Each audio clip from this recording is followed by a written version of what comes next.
कभी कभी मजबूरी और लालच देखने सुनने में तो बात बहुत अलग लगती है, लेकिन प्रतिक्रियाएं शायद दोनों की एक जैसी ही हो जाती हैं।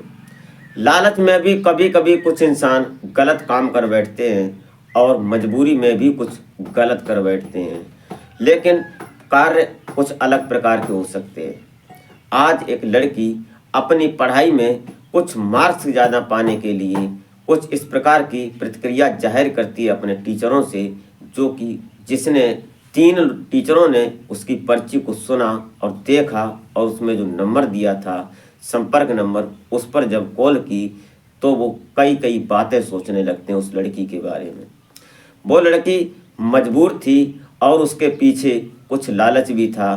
क्या होता है उस लड़की के साथ और उस लड़की को कैसे पास किया जाता है, जो टीचर होते हैं उसका फ़ायदा उसको होटल में बुलाकर करते हैं, लेकिन उनमें से ही कुछ टीचर ऐसे थे जिन्होंने बुलाया और उसको नसीहत दी, उसको समझाया और फिर उसके बाद उस लड़की के साथ उस टीचर ने बहुत कुछ किया। वो जानेंगे इस कहानी में। आज की कहानी बड़ी दिल को छू लेने वाली है और बड़ी इंटरेस्टिंग कहानी है। आप इस घटना में और इस कहानी में अंत तक जरूर बने रहिएगा कि उस लड़की के साथ क्या होता है। तो इस कहानी के माध्यम से जानने की कोशिश करेंगे और आशा करते हैं कि आप अपनी फैमिली, अपने परिजनों के साथ बेहद खुश होंगे, मस्त होंगे। तो वीडियो में आगे बढ़ने से पहले आपसे बस वही एक छोटी सी रिक्वेस्ट कि अभी तक अगर आपने हमारे चैनल को सब्सक्राइब नहीं किया है तो सब्सक्राइब कर लें और एक लाइक करके एक छोटा सा कमेंट अवश्य कर दिया करें, ताकि मेरा हौसला बढ़ता रहे। और हमारे इस यूट्यूब मंच पर आपका बहुत बहुत स्वागत है। मैं आभार व्यक्त करता हूं, आपको नमन करता हूं आपके प्यार और सपोर्ट को। तो नमस्कार, आदाब, शास्त्रीय काल। मैं अजय कोहली। आज की जो सच्ची कहानी मैं आपको सुनाने जा रहा हूं, इस समय जो बोर्ड की परीक्षाएं हैं उन परीक्षाओं में एग्जामिनेशन हो चुका है। जो परीक्षा थी वो हो चुकी है, उसके बाद अब रिजल्ट आने बाकी है। जो 12वीं के और 10वीं के पेपर हैं उनका रिजल्ट आएगा और बच्चे बड़े प्रोत्साहित हैं कि हमारा रिजल्ट कैसा आएगा, क्योंकि हमने जो पेपर में लिखा है, क्वेश्चन का आंसर दिया है, उत्तर पत्रिका में जो हमने लिखा है वो हमारा आएगा। उसी की कहानी है। 2019 में ये कहानी शुरू होती है।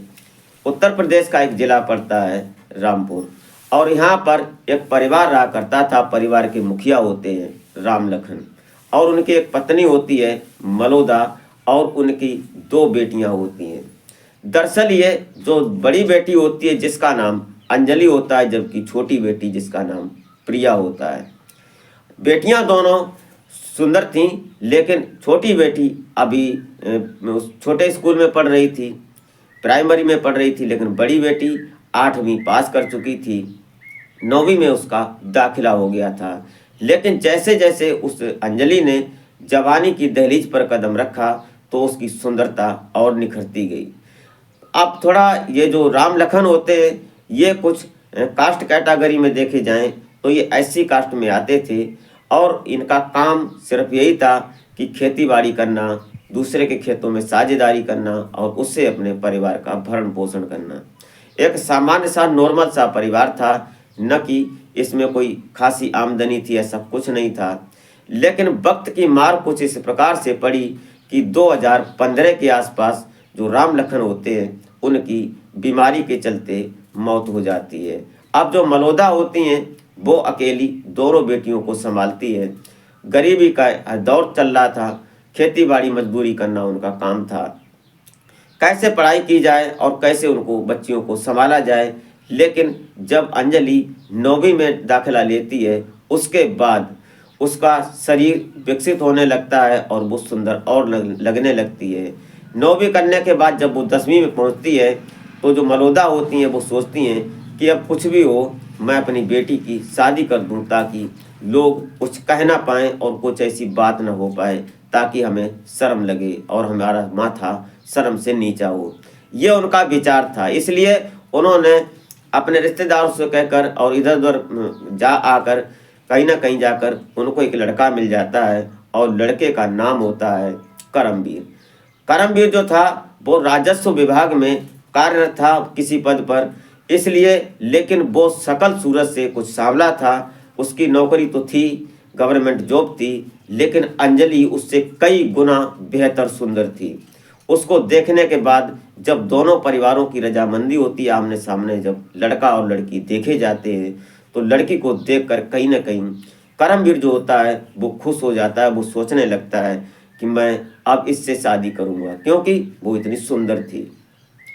समय आगे चलने लगता है और जो अंजलि होती है करमवीर के साथ शादी हो जाती है। वो दुल्हन बनकर अपनी ससुराल चली जाती है।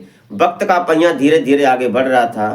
तभी जब जो 10वीं में पढ़ रही थी, उसके बाद उसने 11वीं में उसका एडमिशन दिलवाया, और 11वीं में जब वो जाती है तो वो फेल हो जाती है। जब वो फेल होती है तो करमवीर का विचार था कि कैसे भी करूं और मैं इसको पढ़ाऊंगा, और पढ़ाने के बाद ये सुंदर तो है ही, उसके बाद ये भी गवर्नमेंट जॉब में हो जाएगी, तो हमारी तो जो तनख्वाह आती है उसके बाद इसकी भी आएगी, तो अच्छा पैसा हो जाएगा घर में और हम कुछ और कर पाएंगे।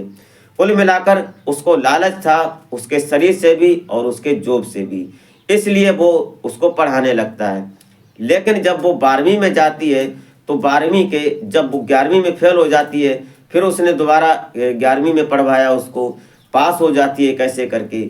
लेकिन जब वो 12वीं में एडमिशन होता है और 2019 में जब वो बोर्ड की परीक्षा दे रही थी, परीक्षा देते वक्त उसके 3 जो सब्जेक्ट थे, मैथ के टीचर होते हैं जावेद, और बायोलॉजी के टीचर होते हैं कमलेश, और जो इसके इंग्लिश के टीचर होते हैं कृष्णकांत। उसने अपने जो उसकी उत्तर पत्रिका थी उसमें जो बीच में लास्ट में जाकर एक पन्ने में उसने एक पर्ची चिपकाई, और चिपकाने के बाद उसमें अपना संपर्क लिखा, और उसके बाद उसमें साफ लिखा कि आप हमसे जो चाहें वो ले सकते हैं सिवाय पैसे के, और मैं तैयार हूँ, लेकिन कृपा करके गुरुजी मुझे पास कर देना, इतने मार्क्स दे देना जो कि हम पास हो जाएं। ये बात जब तीनों टीचर जब कॉपी जांच रहे थे, न वो अंजलि को जानते थे और न अंजलि उन टीचरों को जानती थी, लेकिन उसने कुछ ऐसी बात लिख दी कि उसने कहा कि मैं आपको जानती नहीं हूँ, लेकिन मैं आपके साथ वो सब करने को तैयार हूँ जो आप चाहेंगे। तभी जब टीचर जांच रहे थे, क्योंकि ऊपर का जो जिसमें नाम और क्या नाम रोल नंबर ये सब लिखा जाता है, उसको जब कॉपी जांच होने जाती है तो उसको हटा दिया जाता है, क्योंकि कोई भी टीचर उसमें जाति भेदभाव या धर्म भेदभाव न कर पाए, इसलिए उसको हटा दिया जाता है। कॉपी को निष्पक्ष जांच की जाती है, किसकी है ये, किसकी नहीं है, जो क्वेश्चन का आंसर सही है या राइटिंग उसकी अच्छी है, उसको उस प्रकार से मार्क्स दिए जाते हैं। और ऐसा ही चल रहा था। पहली कॉपी जब जावेद मैथ के टीचर होते हैं वो जो जांचते हैं उसको, तो उसमें जब वो संपर्क निकलता है तो वो वहाँ से उसको फ़ोन करते हैं, उससे पूछते हैं कि तुम कौन हो, तो बोलती है कि मैं अंजलि बोल रही हूँ। तो उन्होंने कहा कि मैं मैथ का टीचर बोल रहा हूँ। उन्होंने कहा कि ऐसा करो गुरुदेव, गुरुजी हमारी जो मार्क्स हैं उनको सही से दे देना, और आप जो बताएंगे मैं तैयार हूँ करने के लिए। ये सुनने के बाद उनके अंदर कुछ हलचल होने लगती है, और उन्होंने उसको मार्क्स जैसे थे वैसे किया। और उसके बाद शाम को उसने जावेद ने उसको फ़ोन किया और बुलाया एक होटल में, और होटल में जब बुलाया जाता है तो वो सोच रहे थे कि कोई लड़की होगी, लेकिन जब उनके सामने वो लड़की जाती है तो पता चलता है कि उसने मांग में सिंदूर भर रखा है, गले में मंगलसूत्र है, और साड़ी पहने हुए एक 23 साल की 20 साल की लड़की सुंदर सी उसके सामने खड़ी थी। ये सब देखने के बाद वो कहीं ना कहीं सोचने तो लगते हैं, लेकिन उन्होंने कहा कोई बात नहीं, जो भी है मौके का फ़ायदा उठाया जाए। उस रात जावेद और अंजलि दोनों एक साथ होटल के रूम में होते हैं, और फिर उनके साथ वही सब होता है जो पति पत्नी के बीच होता है। उसके बाद सुबह होता है और अंजलि अपने घर आ जाती है।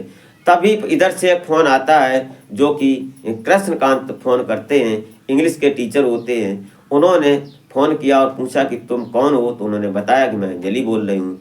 उन्होंने बताया कि मैं इंग्लिश का टीचर बोल रहा हूँ।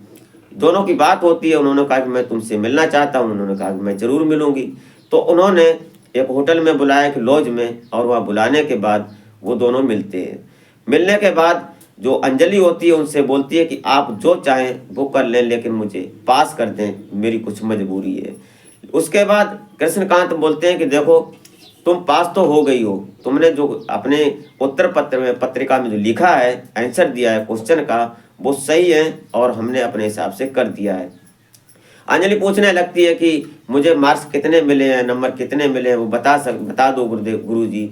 उन्होंने कहा देखो ये तो नहीं मैं कर सकता, लेकिन कुल मिलाकर हमारी ओर से तुम पास हो। लेकिन वो पूछने लगते हैं कि ऐसा तुमने किसी और टीचर के साथ किया जैसा तुमने हमारे साथ किया?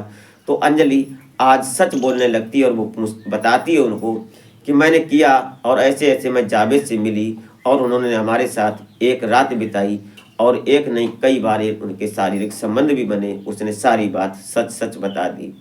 उसके बाद उन्होंने कहा कि और किससे मिली? तो उन्होंने कहा अभी किसी से नहीं, दूसरी बार आपसे मिली हूँ, उससे पहले हमारा पति है। ये सब सुनने के बाद वो बोलते हैं कि चलो तुमने जो किया वो तुमने शायद अच्छा ही किया होगा, लेकिन आइंदा ऐसा मत करना, ऐसी गलती मत करना। अब वो इंतजार करने लगती है बायोलॉजी के टीचर का, लेकिन उधर से कोई रिस्पॉन्स नहीं आता, ना कोई फ़ोन आता है ना कोई बात। अब जब उसका एग्ज़ाम निकलता है और उसके बाद जो रिजल्ट आता है, उसके बाद जब उसमें जो जावेद का नंबर था, जावेद का नंबर अंजलि के पास था और इधर कृष्णकांत का भी नंबर अंजलि के पास था। उसके बाद जो इधर कमलेश होते हैं बायोलॉजी के टीचर, उन्होंने इसका कोई रिस्पॉन्स ही नहीं दिया। ये सब चल रहा था। वो सोच रही थी कि पता नहीं इसमें क्या होगा और कैसे होगा, लेकिन तभी जब रिजल्ट आता है तो वो फेल हो जाती है। सिर्फ इंग्लिश में ही उसके अच्छे मार्क्स आए थे और जो मैथ था, मैथ में वो बिल्कुल फेल हो गई थी। अब वो अपने आप को ठगा सा महसूस करती है कि हमारे साथ जिसने गलत किया, हमारी इज्जत को हाथ रखा, हाँ उसने हमारे साथ धोखा किया, लेकिन कुछ कर नहीं सकती, कुछ कह नहीं सकती, बात चोरी की थी। उसके बाद जब वो फेल हो जाती है, उसका एग्जाम वो रिजल्ट इधर कृष्णकांत भी देखते हैं। उन्होंने देखा कि ये तो फेल हो गई। उन्होंने उसको फ़ोन किया और फ़ोन करने के बाद जब उससे पूछा जाता है तो वो बोलते हैं कि मैं तो फेल हो गई, मैं क्या करूं? लेकिन उन्होंने कहा कि कोई बात नहीं, परेशान मत हो।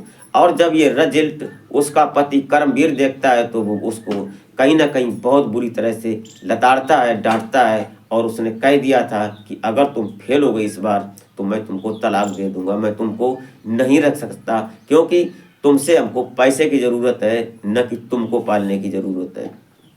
क्योंकि वो लालची भी था, इसलिए उसने अपनी पत्नी अंजलि को उसके मायके में छोड़ दिया। अब जो उसकी माँ मलूदा होती है वो सोचने लगती है कि मैं क्या करूं, अब 2 बेटियां हमारे ऊपर हैं। मैं बड़ा परेशान थी वो, लेकिन हो तो हो क्या। लगभग 3 महीने गुजरते हैं। उसके बाद एक दिन जावेद सर अपने वो कृष्णकांत सर अपने आराम से बैठे थे। उनके दिमाग में एक बात चली। उन्होंने सोचा कि क्यों ना अंजलि से पूछा जाए कि अब वो क्या कर रही है। तो उन्होंने अपने ट्रू कॉलर में जाकर उस समय का, उस तारीख का जब नंबर निकाले तो उसमें अंजलि का नंबर निकल कर आता है। उसके बाद उससे बात होती है तो अंजलि रोकर बोलती है कि सर मेरे पति ने मुझे छोड़ दिया और हमारे घर पर तलाक के पेपर भी आ गए हैं, क्योंकि मैं फेल हो गई इसलिए उन्होंने मुझे छोड़ दिया। उन्होंने कहा कोई बात नहीं, परेशान मत हो। उनका घर कृष्णकांत और अंजलि का दोनों के घर की दूरी लगभग 20 किलोमीटर की होती है।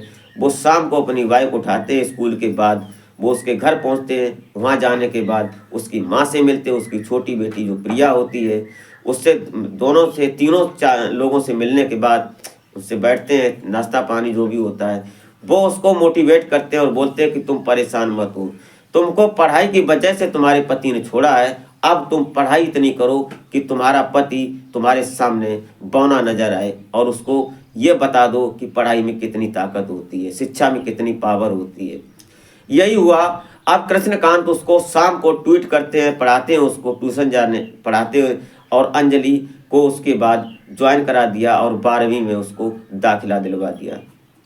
12वीं में एडमिशन होने के बाद वो 12वीं में जब पढ़ती रही बराबर, और कृष्णकांत उसको शाम को पढ़ाने जाते, चाहे बारिश हो या धूप हो या गर्मी हो, कुछ भी हो, लेकिन वो उसको पढ़ाने जाते थे। दरअसल कृष्णकांत जो थे इनकी उम्र लगभग 35 साल की थी। इनकी पत्नी किसी बीमारी के चलते वो ख़त्म हो चुकी थी। वो अकेले ही रह रहे थे क्योंकि उनकी जो ट्रांसफ़र हुआ था वहाँ, तो जिस स्कूल में वहाँ पर वो अकेले ही थे और बाकी उनका परिवार पीछे था। ये सब चल रहा था। वो हर दिन उसको पढ़ाने जाते और हर दिन मोटिवेट करते, उसको कुछ ना कुछ बताते और कुछ ना कुछ उसको प्रोत्साहन करते, समझाते।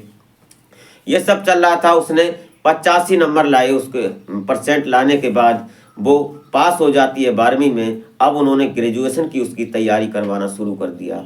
फर्स्ट ईयर होती है, सेकंड ईयर होती है और थर्ड ईयर में जाकर वो पास हो जाती है। लेकिन थर्ड ईयर में पास होने से पहले वो एक दिन गायब हो जाती है। और जिस दिन वो गायब हो गई, कृष्णकांत ट्वीट करने गए थे, पढ़ाने गए थे उसको, लेकिन उसकी माँ बताती है कि आज वो सुबह स्कूल गई थी, उसके बाद वो पता नहीं कहाँ है। जब उसको फ़ोन किया जाता है तो फ़ोन उसका स्विच ऑफ जाता है। फिर लगभग 7 दिन तक वो गायब रहती है, और गायब रहने के बाद 8वें दिन जब वो घर आती है तो उसकी माँ उसको उधर कृष्णकांत को बताती है कि वो आ गई है। तो कृष्णकांत अपनी बाइक उठाते हैं और वहाँ पहुँचते हैं। उसके बाद उससे हर बात पूछी जाती है, लेकिन वो कुछ नहीं बताती है, गुमसुम रहती है।